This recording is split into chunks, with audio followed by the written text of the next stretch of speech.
हमारे YouTube channel स्माइला tutorials में आपका स्वागत है। मैं ब्रिजराज कंप्यूटर फैकल्टी। आज की इस वीडियो में हम subject computer science class 8 chapter 6 advanced power point part 2 के बारे में पढ़ेंगे। इस चैप्टर में हम transition, animations, narration and timing और प्रेजेंटेशन को अलग अलग फॉर्मेट में सेव कैसे करना है उसके बारे में पढ़ेंगे। तो बताना चाहूँगा कि अब आपका जो पेपर है सिर्फ बैक एक्सरसाइज से नहीं आया करेगा, कंटेंट बेस्ड पेपर है, इसलिए पूरे चैप्टर को आपने ध्यान से पढ़ना है, पूरी वीडियो को अच्छे से देखना ताकि इस चैप्टर की आपको अंडरस्टैंडिंग अच्छे से हो सके।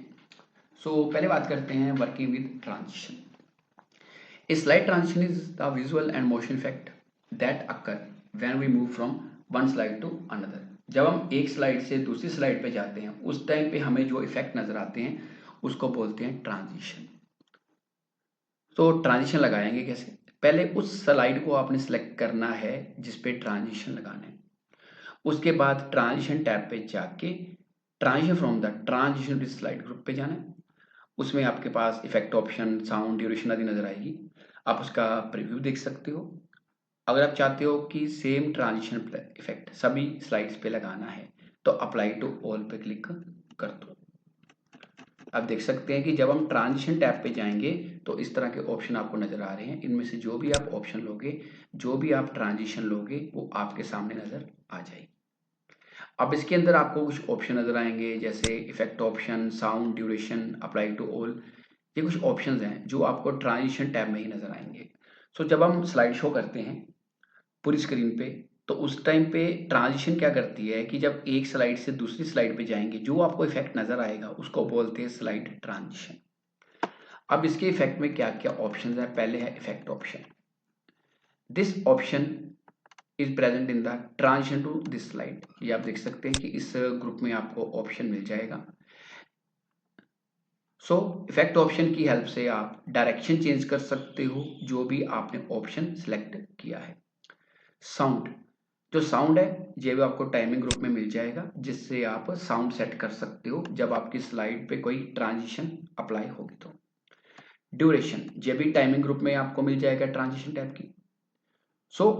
इसका मतलब है कि स्लाइड का ड्यूरेशन, की स्लाइड कितने टाइम के लिए, किस टाइम के लिए आपकी स्क्रीन पे शो हो रही है, जिसकी कह सकते हैं कि किस स्पीड से वो सामने नजर आ रही है, स्लो या फास्ट। आगे वर्किंग विद एनिमेशन। जैसे स्लाइड ट्रांजिशन पूरी स्लाइड पे अप्लाई होती है, ट्रांजिशन को हम अलग अलग ऑब्जेक्ट्स पे अप्लाई कर सकते हैं। जैसे मान लो आपने स्लाइड पे टेक्स्ट लगाया है, पिक्चर लगाई है, चार्ट है, स्मार्ट आर्ट है, ग्राफिक्स है, शेप्स है, उनमें किसी पे भी आप ट्रांजिशन के अलावा एनिमेशन लगा सकते हो क्योंकि ट्रांजिशन पूरी स्लाइड पे लगती है, एनिमेशन अलग अलग ऑब्जेक्ट पे। 4 तरह के एनिमेशन होते हैं। पहले एंट्रेंस। एंट्रेंस का मतलब entrance animation determines the manner in which object appears on slide, कि आपकी स्लाइड पे इफेक्ट कैसे नजर आएगा। Emphasis, emphasis animation does something to draw attention to an object, कि ऑडियंस की अटेंशन करनी है किसी ऑब्जेक्ट के ऊपर। Exit, it determines the manner in which an object leaves a slide, कि स्लाइड से बाहर कैसे आएंगे। और मोशन पाथ, कि अगर आप किसी ऑब्जेक्ट के ऊपर अपने अकॉर्डिंग कोई पाथ लगाना चाहते हो, left to right, right to left, top to bottom या कर्व की फॉर्म में, तो उसके लिए मोशन पाथ यूज करेंगे। ये देख सकते हैं आप, 4 तरह के एनिमेशन नजर आ रहे हैं। एंट्रेंस, एम्फेसिस, एग्जिट और मोशन पाथ। इनमें से आप कोई भी एनिमेशन ले सकते हो। आगे है कि हाउ टू अप्लाई एनिमेशन, कि आप एनिमेशन अप्लाई कैसे कर सकते हो। उसके लिए एनिमेशन टैब पे जाना है। तो उसके बाद आपने क्या करना है कि उस ऑब्जेक्ट को सिलेक्ट करना है जिस पे आपने एनिमेशन लगाना है। फिर एनिमेशन ग्रुप में जाके मोर वाले एरो पे आपने जाना है। ये देख सकते हो कि आपको और ऑप्शन भी नजर आएंगे। इनमें से कोई और ऑप्शन जो आप चाहते हो वो ले सकते हो। जो ऑप्शन आप लोगे वो आपकी स्लाइड पे अप्लाई हो जाएगा।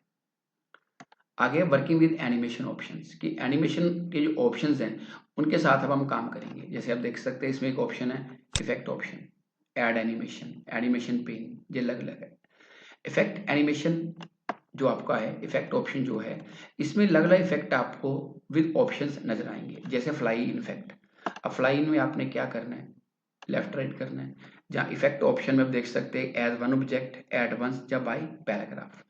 जो भी आप एनिमेशन अप्लाई करोगे उसके अकॉर्डिंगली वो आ जाएगा। अब आगे है ऐड एनिमेशन।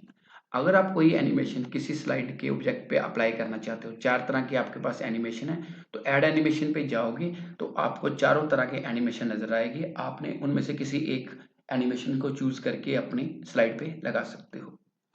एनिमेशन पेन, जो एनिमेशन पेन है, it allows us to view and manage all the effects that are on the current slide. जो करंट स्लाइड पे एनिमेशन है उनका व्यू भी कर सकते हो, मैनेज भी कर सकते हो, मतलब मॉडिफाई भी कर सकते हो, रीऑर्डर भी कर सकते हो।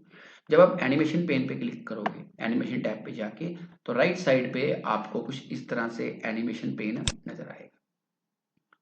आपने जो जो एनिमेशन लगाए हुए हैं, चाहे मल्टीपल एनिमेशन लगाए हैं, वो आपको राइट साइड पे नजर आएंगे। तो उसके बाद एनिमेशन पेन पे क्लिक करके आपको ये जो नजर आ रहे हैं एनिमेशन, इनको आप ऊपर नीचे ड्रैग भी कर सकते हो, मतलब इसको रीऑर्डर भी कर सकते हो।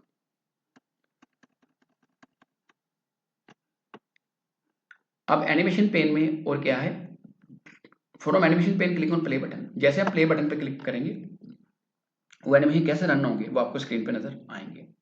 एनिमेशन पेंटर, एनिमेशन पेंटर का मतलब काम है कि अगर आप एनिमेशन इफेक्ट को कॉपी करना चाहते हो, उसके लिए एनिमेशन इफेक्ट यूज करोगे।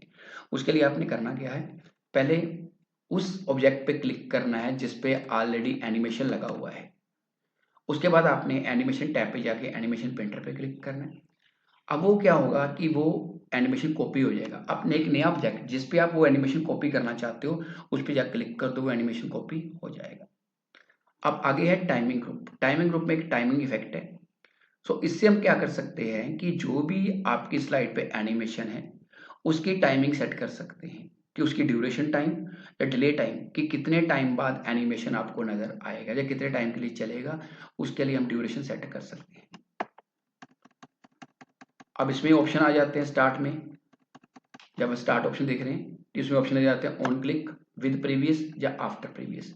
ऑन क्लिक जब बाय डिफॉल्ट है, जब हम क्लिक करेंगे तो एनिमेशन नजर आएगा। विद प्रीवियस, जे एनिमेशन कब स्टार्ट होगा, जब पिछले वाला एनिमेशन शुरू होगा। आफ्टर प्रीवियस, जे कब चलेगा, जब पिछला एनिमेशन खत्म हो जाएगा, तो अपने आप ये एनिमेशन चल पड़ेगा। अब ड्यूरेशन, इससे हम क्या कर सकते हैं, टाइम सेट कर सकते हैं, टाइम ड्यूरेशन को एडिट भी कर सकते हैं। और इसके अलावा डिले भी हम सेट कर सकते हैं। मूव अर्लियर और मूव लेटर, इससे हम एनिमेशन को आगे पीछे कर सकते हैं। मान लो हमने 4 एनिमेशन लगाए हुए हैं, पहले वाले को चौथे नंबर पे लेके आना तो लेटर कर देंगे, चौथे वाले को पहले नंबर पे लेके आना तो मूव अर्लियर पे क्लिक कर देंगे, तो एनिमेशन आगे पीछे मूव हो जाएंगे। आगे है प्रीव्यूइंग एनिमेशन। अगर आप एनिमेशन का प्रीव्यू करना चाहते हो, उसके लिए क्या करोगे, आप देख सकते हैं कि एनिमेशन टैब में लेफ्ट साइड पे आपको प्रीव्यू नजर आ रहा है। जब हमने एनिमेशन लगा लेने हैं, प्रीव्यू पे क्लिक करेंगे तो एनिमेशन आपके स्क्रीन पे नजर आ जाएंगे। आगे है record slide show, narration and timing. आपने जो स्लाइड बनाई है, आप उसकी रिकॉर्डिंग करना चाहते हो, आप चाहते हो साथ में साउंड भी रिकॉर्ड हो, तो आपके कंप्यूटर पे माइक्रोफोन, स्पीकर वगैरह ऐड होने चाहिए। तो इसके लिए आपने क्या करना है, स्लाइड शो टैब पे जाना है, record slide show drop down पे जाना है, उसमें ऑप्शन आ जाएगा स्टार्ट रिकॉर्डिंग फ्रॉम बिगिनिंग या करंट स्लाइड। बिगिनिंग मतलब वो पहली स्लाइड से रिकॉर्डिंग स्टार्ट करेगा, करंट स्लाइड का मतलब करंट स्लाइड जहाँ पे हमारा कर्सर है। उसके बाद आपने स्टार्ट रिकॉर्डिंग पे क्लिक कर देना है। जैसे स्टार्ट रिकॉर्डिंग पे क्लिक करोगे, रिकॉर्डिंग होनी शुरू हो जाएगी। आप अपनी, अगर माइक्रोफोन लगा है तो अपनी साउंड भी रिकॉर्ड कर सकते हो। ऐसे नेक्स्ट नेक्स्ट करके आपने लास्ट स्लाइड तक चले जाना। अगर आप रिकॉर्डिंग पॉज करना चाहते हो तो पॉज बटन पे क्लिक कर सकते हो। जब आप स्लाइड शो के एंड पे पहुंच जाओगे तो आपने एस्केप की प्रेस कर देनी है। जैसे आप एस्केप की प्रेस करोगे तो आपके स्लाइड शो से वो बाहर आ जाएगा, और जो आपकी स्लाइड्स हैं वहाँ पे स्पीकर आइकन आपको बॉटम राइट कॉर्नर पे नजर आ जाएगा। इस तरह आप अपनी प्रेजेंटेशन को प्ले करके देख सकते हो, तो अपने आप ही प्ले हो जाएगी।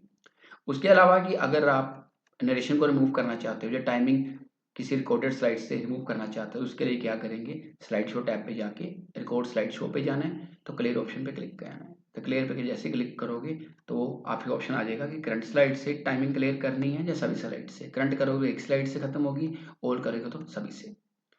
अब सेव एज प्रेजेंटेशन, नॉर्मली जब हम पावर पॉइंट की प्रेजेंटेशन बनाते हैं तो वो डॉट पीपीटी एक्स से सेव होती है। हम चाहते हैं उसकी एक्सटेंशन चेंज करनी है, मान लो उसकी पीडीएफ तैयार करनी है, तो हम क्या करेंगे, अपनी पीपीटी को ओपन करेंगे, फाइल पे जाके सेव एज ऑप्शन पे जाना है, तो सेव एज में जाके सेव एज टाइप पे आपको एक ऑप्शन आएगा पीडीएफ नजर, आपने पीडीएफ पे क्लिक करना है।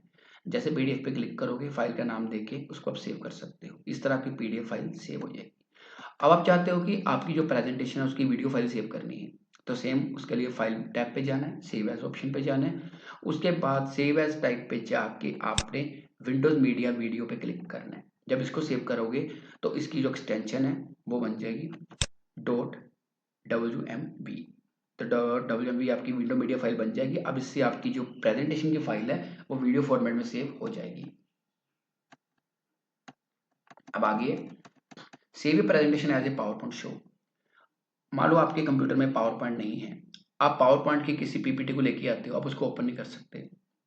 आप चाहते हो कि आपकी जो फाइल है वो किसी दूसरे कंप्यूटर पे चल पड़े, बट एडिटिंग पॉसिबल नहीं होगी, और उसको .ppsx से सेव कर लो। उसके लिए क्या करना है, फाइल टैब पे जाना है, सेव एज ऑप्शन पे जाना है, लोकेशन सेट करनी है, सेव एज टाइप बॉक्स पे जाके आपने करना है पावर पॉइंट शो।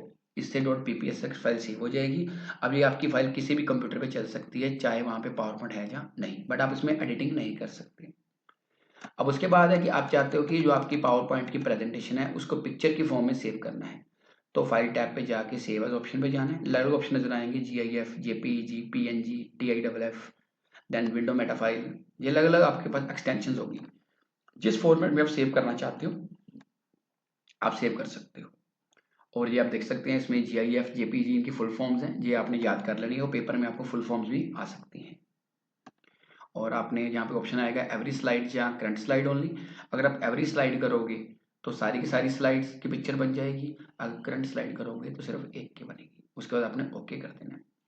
अब लास्ट में क्या आएगी, कुछ पॉइंट्स और मेंबर हैं, ये आपने अच्छी तरह पढ़ लेने हैं, क्योंकि पूरे जो चैप्टर की रिवीजन है वो यही टॉपिक्स में आपको मिल जाएगी। चाहे कोई आपको पेपर में फिलअप्स आ जाए, MCQ आ जाए, आप आसानी से कर सकते हो, क्योंकि पेपर इस बार कंटेंट बेस्ड आ रहा है, जैसे मैंने पहले भी आपको बताया। उसके बाद इस चैप्टर के फिलअप्स हैं, MCQ हैं। इसकी वीडियो मैंने ऑलरेडी यूट्यूब पे अपलोड की हुई है, बिल्कुल सिंपल लैंग्वेज में अच्छी तरह समझा के, और फुल फॉर्म्स की ये आप 8th क्लास की प्ले लिस्ट ओपन करके देख सकते हो। उसके बाद है इस चैप्टर की short answer and long answer question, जो भी मैंने अपलोड कर दिए हैं, इन्हें भी आप हमारे यूट्यूब चैनल पे देख सकते हैं। और अगर अभी भी आपकी कोई क्वेरी है तो आप कमेंट सेक्शन में पूछ सकते हैं, जो अपने कंप्यूटर अध्यापक की मदद ले सकते हैं। धन्यवाद।